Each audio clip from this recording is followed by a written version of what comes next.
अरे ओछू नाक पण असली नाक। MDH કાશ્મીરી લાલ મરચાની પાવડર। વડોદરા જિલ્લાના 5 ધારાસભ્યોએ આંબળ્યો વહીવટી તંત્રનું કાન। જી હા, 5 ધારાસભ્યોએ મુખ્યમંત્રીને પત્ર લખીને પોતાની વ્યથા ઠાલવી છે। ધારાસભ્યો દ્વારા સૂચવતા સૂચનોની અવગણના થતી હોવાનો આક્ષેપ ધારાસભ્યોએ કર્યો છે। 5 ધારાસભ્યોએ વહીવટી વિભાગ પર આક્ષેપો કર્યા છે, જેમાં અધિકારીઓના મનસ્વી વલણને લઈને અગાઉ મૌખિક રજૂઆત બાદ હવે પત્ર લખીને રજૂઆત કરવામાં આવી છે, જેમાં કલેક્ટર, જિલ્લા વિકાસ અધિકારી, પોલીસ અધિક્ષક અને પોલીસ કમિશનર મનસ્વી વલણ દાખવતા હોવાનો આક્ષેપ કરવામાં આવ્યો છે, જેમાં પ્રજાના હિતમાં નિર્ણય લેવાના અને આના અધિકારીઓ સામે કડક કાર્યવાહી કરવાની માંગણી જે છે તે ધારાસભ્યો દ્વારા કરવામાં આવી છે। તો આમ તો આ 5 ધારાસભ્યો પક્ષના ફોરમ પર રજૂઆત કરી શક્યા હોય, CS કે પછી અન્ય અધિકારીઓને મળીને રજૂઆત કરી શક્યા હોત, પરંતુ 5 ધારાસભ્યોએ ખુલ્લો બળવો કરતા હોય તેમ લેટર બોમ્બ ફોડ્યો છે। વડોદરા જિલ્લાના 5 ધારાસભ્ય સંયુક્ત રીતે મુખ્યપ્રધાનને પત્ર લખીને અધિકારીઓ સામે કાર્યવાહી કરવા માટે માંગ કરી રહ્યા છે। ડભોઈના ધારાસભ્ય શૈલેષ મહેતાએ અધિકારીઓ પર આક્ષેપ લગાવતા કહ્યું છે કે અધિકારીઓ પ્રજાના કામ કરતા જ નથી।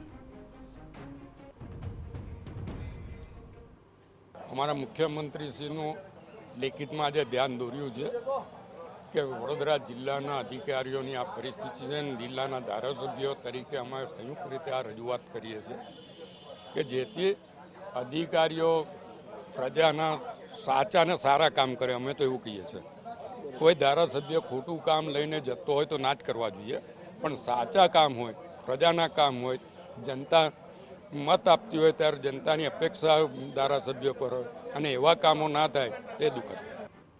તો આ તરફ કરજણના ધારાસભ્ય અક્ષય પટેલે અધિકારીઓ પર આક્ષેપ લગાવ્યા છે। તેમણે પણ કહ્યું છે કે અધિકારીઓ ધારાસભ્યોની સૂચના અવગણે છે અને ખેડૂતોના નાના કામો પણ નથી કરતા।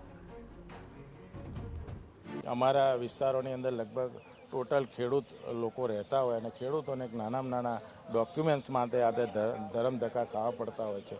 પંચાયત લેવલે પણ ઘણી વખતે જ્યારે કંઈક ને કંઈક નાના મોટા ઇસ્યુ ઊભા થતા હોય છે ત્યારે અમે જે તે અધિકારીઓને સૂચના આપતા હોય છે, પરંતુ કંઈક ને કંઈક નાની મોટી ક્વેરી કરી અને કેટલાય મુદ્દાઓ રજૂ કરી અને એ કામો ના થતા હોય એવા બાબતની અમે જાણ કરવા માટે આજે મુખ્યમંત્રીને લેટર લખ્યો છે કે નીચેના માણસોથી માંડીને તમામ લોકોનો કામ સહેલાઈથી થાય।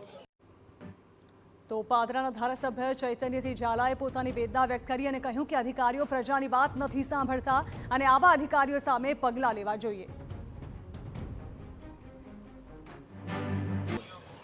અમારે માનનીય મુખ્યમંત્રી સાહેબને રજૂઆત છે કે તેઓ વહીવટી તંત્રમાં સુધાર લાવે। જે અધિકારીઓ પ્રજાજનોનું સાંભળતા નથી, તેમના પ્રશ્નોનો નિકાલ કરતા નથી, તેઓ પર યોગ્ય પગલાં ભરવામાં આવે, જેથી કરીને પ્રજાજનોને તેમના પ્રશ્નો હલ કરવામાં કોઈ તકલીફ ના નડે અને અમને વિશ્વાસ છે કે માનનીય મુખ્યમંત્રી સાહેબ આ સમસ્યાનું નિરાકરણ લાવી દેશે। તો ધારાસભ્ય ધર્મેન્દ્રસિંહ વાઘેલાએ પણ અધિકારીઓ પર આક્ષેપ લગાવ્યા છે। તેઓએ કહ્યું છે કે સરકારી યોજના માટે અધિકારીઓ પ્રજાને ધક્કા ખવડાવે છે અને સામાન્ય પ્રજાના કામો થતા પણ નથી। સામાન્ય પ્રજાના પ્રશ્નો ને જે વાચા મળવી જોઈએ એ વાચા અધિકારીઓ આપતા ના હોય। ધારાસભ્યો જ્યારે ફોન કરતા હોય ત્યારે ધારાસભ્યોના ફોન પછી પ્રજાને એવું કહેવામાં આવતું હોય કે તમે પોલિટિકલ પ્રેશરો કેમ કરાવો છો। તો જો પોલિટિકલ પ્રેશરની તમે ચર્ચા કરતા હોય તો તમે જે કંઈ પ્રજાના પ્રશ્નો છે એનો હલ કરો, તો પ્રજાએ પોલિટિકલ લોકો પાસે જવું જ ના પડે।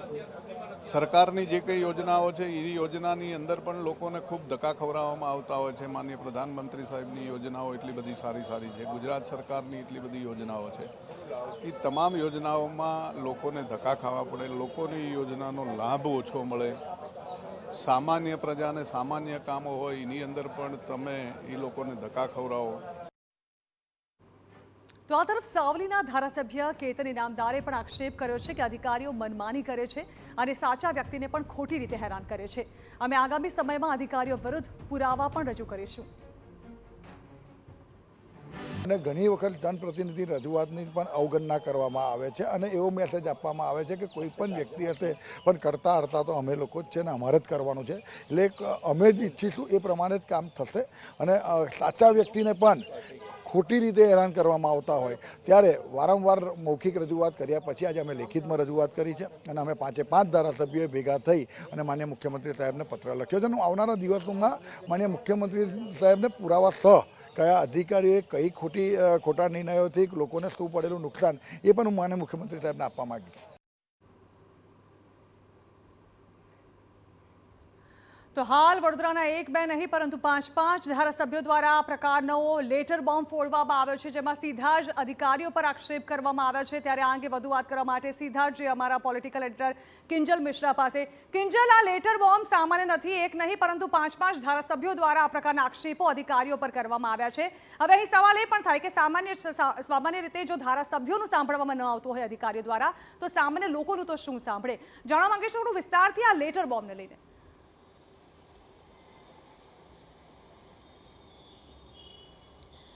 દેખો જાણે કોઈ પણ વસ્તુ છે એ અચાનક થતી નથી. અહીંયા સમજવાની જરૂર એ પણ છે કે આ તમામ ધારાસભ્યો વડોદરા જિલ્લાના છે, ભાજપ સાથે જોડાયેલા ધારાસભ્યો છે અને પોતાની તાકાત ઉપર પોતાના મત વિસ્તારમાં જીતી રહ્યા છે. કે તેની નામદારની વાત કરવામાં આવે તો એક સમય સ્વતંત્ર લડતા હતા, અપક્ષ હતા, તેમાંથી તેઓ ભાજપમાં આવ્યા છે. ધર્મેન્દ્રસિંહ વાઘેલાની વાત કરવામાં આવે તો તેમને અપક્ષ લડતા હતા, તેમાંથી તેમને ભાજપમાં લાવવામાં આવ્યા છે.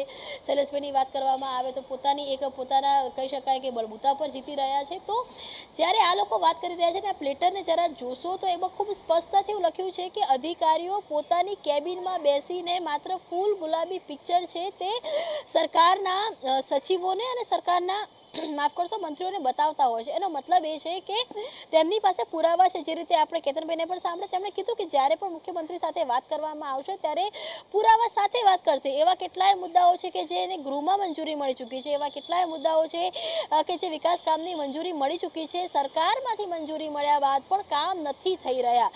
સ્વાભાવિક છે કે 1 કે 2 ધારાસભ્ય જ્યારે આ પ્રકારનો ની વાત કરે ત્યારે કદાચ એ વ્યક્તિગત વાત હોઈ શકે, પરંતુ વડોદરા જિલ્લા આપ સાવલીની વાત કરો કે પછી આ પાદરાની વાત કરો, આ 5 જિલ્લાના જે ધારાસભ્યો છે સ્પષ્ટતાથી કહી રહ્યા છે. અને આક્ષેપ એકમાત્ર અધિકારી પર નથી, એ ચાહે પોલીસ અધિકારીની વાત હોય કે ચાહે કમિશનરની વાત હોય કે કલેક્ટરની વાત હોય, એટલે કઈ રીતે વડોદરા જિલ્લાની અંદર અધિકારી શાસન ચાલી રહ્યું છે તેના કારણે પ્રજા હેરાન થઈ રહી છે. અને તે તમામ સ્વાભાવિક છે. દેખો જ્યારે પબ્લિક ફોરમ ઉપર ધારાસભ્યો વાત કરતા હોય છે તેમને પણ ખ્યાલ છે કે તે ભાજપ સાથે જોડાયેલા છે, ભાજપના ધારાસભ્ય છે અને આ પ્રકારે લેટર લખવો કે આ પ્રકારે પ્રતિક્રિયા આપવી તો એનું શું પરિણામ આવી શકે. પરંતુ તમામ ધારાસભ્યોએ હિંમત એટલે કરી છે કેમ કે ત્યાંના જે અધિકારીઓ છે તેના દ્વારા જે પિક્ચર બતાવવામાં આવ્યું છે તેના કારણે લોકોમાં એક નારાજગી છે અને આગામી સમયમાં એ નુકસાન ક્યાંક ને ક્યાંક સરકારને વહોરવું પડશે કેમ કે સરકારને સાચા પિક્ચરનો ખ્યાલ જ નથી.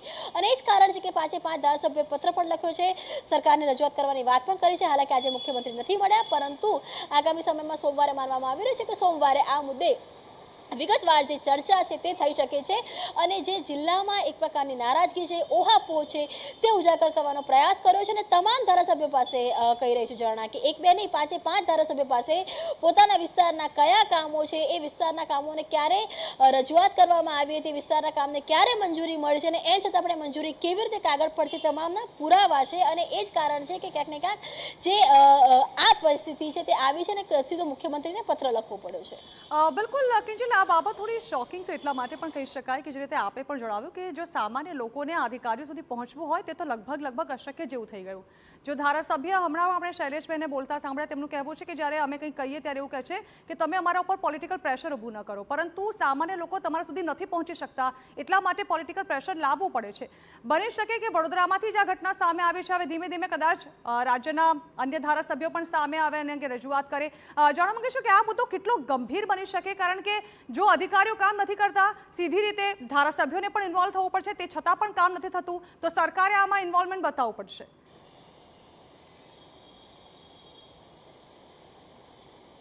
જે બિલકુલ દેખો ધારાસભ્ય સાથે મારી વાત થઈ અને ખૂબ એક પ્રશ્ન મારો પણ એ જ હતો કે આખર એવા કયા કામો છે કે નથી થયા. તો આપણે માત્ર ડભોઈની જ વાત કરીએ તો ડભોઈની અંદર જે નદી તળાવોના બ્યુટિફિકેશનની માટેની મંજૂરી મળી ચૂકી છે, બ્યુટિફિકેશન માટેનો જે ફંડ છે તે અલોટ કરી દેવામાં આવ્યો છે, પરંતુ એ તળાવમાં પાણી ભરવા માટે 3 તળાવ છે, એ તળાવમાં પાણી ભરવા માટે 3 વર્ષથી ધારાસભ્ય દ્વારા રજૂઆત કરવામાં આવી રહી છે, તેનું કોઈ જ પરિણામ છે તે આવી રહ્યું નથી. ત્રિવેણી સંગમની વાત કરવામાં આવે તો એક સમયનું તત્કાલીન મુખ્યમંત્રી નરેન્દ્ર મોદીનું ડ્રીમ કે ત્યાં એક પ્રકારનો ઘાટ છે તે બનવો જોઈએ. જીતુ સુખડિયા મંત્રી હતા ત્યારે આ ફાઇલ ચાલી હતી. 2 વર્ષ પહેલાં આનું ટેન્ડર પડ્યું. ટેન્ડરની અંદર ક્યાંક ને ક્યાંક કહી શકાય કે જે ફર્મો હતો તે ફર્મો ખોટો છે, એ બહાને ટેન્ડર કેન્સલ કરવામાં આવ્યું અને ત્યારબાદ હવે આખું જે કામ છે તે કોઈ થર્ડ પાર્ટીને આપવામાં આવી રહ્યું છે. ચલો આ વસ્તુ છોડી દઈએ તો એના પછી પણ જિલ્લાની એક ફરિયાદ આવી રહી છે કે નર્મદામાં જ્યાં જ્યાં ગાબડા હતા તે સમારકામ માટેનું ખુદ મુખ્યમંત્રી કીધું છે. જો સમારકામ ન થાય તો જેટલા પણ ખેડૂતો છે તેમના તળાવમાં, તેમના ખેતરોમાં પાણી ભરાઈ શકે છે, સીધું નુકસાન થઈ શકે છે. સીધી પ્રજાને અડતી વાત છે, પરંતુ તે પણ હજુ સુધી નથી કરવામાં આવી. નર્મદા ડેમ જ્યારે બન્યું હતું ત્યારે વસાહતો બનાવવામાં આવી હતી. એ વસાહતોમાં જે પ્રકારની પરિસ્થિતિ હતી એના રિપેરિંગ માટે, સમારકામ માટે રજૂઆતો થઈ ચૂકી છે, ટેન્ડર પડી ચૂક્યું છે, પૈસાની અલોટમેન્ટ થઈ ચૂક્યું છે. તેમ છતાં અધિકારી કામ નથી કરતા. તળાવના બ્યુટિફિકેશનની વાત હોય તો 7.7 કરોડ રૂપિયાનું બ્યુટિફિકેશન માટેનું જે ફંડ છે, ફંડની ફાળવણી થઈ ચૂકી છે. તેમ છતાં પણ કહી શકાય કે અધિકારીઓ દ્વારા કામગીરી કરવામાં નથી આવી રહી. ડેસરની અંદર કોલેજની મંજૂરી 2 વર્ષ પહેલાં મળી ચૂકી છે, પરંતુ હજુ સુધી અહીંયા કોલેજની કામ કરવા માટેની જે કહી શકાય કે જે શરૂઆત છે તે નથી થઈ. તો આ તો એ મુદ્દા છે જાણા કે જે પ્રજાને અડી રહ્યા છે. અને આમાં સીધો કોઈ પણ ધારાસભ્યનો હિત કે સ્વાર્થ નથી હોતો, પરંતુ તેમ છતાં પણ કામ નથી થઈ રહ્યા. આ 5 કે 6 મુદ્દાની આપણે વાત કરી રહ્યા છે, તો આવો વિચારો કે આ 5 જે ધારાસભ્યો છે તેમના વિસ્તારમાં, તેમના વિધાનસભા વિસ્તારમાં કેવા પ્રકારની તકલીફ હશે અને આખરે અધિકારીઓ કેવા પ્રકારની મનમાની કરતા હશે કે જેના કારણે ખુલીને સામે આવવું પડી રહ્યું છે. વડોદરા જિલ્લાની આ સ્થિતિ નથી. હું માનું છું ત્યાં સુધી આ સ્થિતિ લગભગ અનેક જગ્યાની છે, પરંતુ વડોદરામાં પહેલ કરવામાં આવી છે. વડોદરા જિલ્લાના ધારાસભ્યો બહાર આવ્યા છે અને પોતાની જે વાત છે તે કરી રહ્યા છે. બિલકુલ કિંજલ, આભાર. જો કે આ મુદ્દો જે છે તે માત્ર લેટર બોમ્બ સુધી સીમિત ન રહી જાય અને મુખ્યમંત્રી તરફથી પણ જે લેટર લખવામાં આવે છે અને મુખ્યમંત્રી તરફથી પણ કોઈ પ્રતિક્રિયા સામે આવે, અધિકારીઓને પણ આ બાબતે જ્ઞાન થવું જોઈએ. સ્વાભાવિક છે કે ટેન્ડર પાસ થઈ ચૂક્યા છે. એક તરફ વિકાસના નામે વોટ મેળવતી આ સરકાર છે અને બીજી તરફ જો કામો લોકોના નહીં થાય, સામાન્ય લોકો માટે અધિકારીઓ સુધી પહોંચવું જ મુશ્કેલ બની જશે, તો એ ખૂબ જ ગંભીર વિષય ચોક્કસથી છે.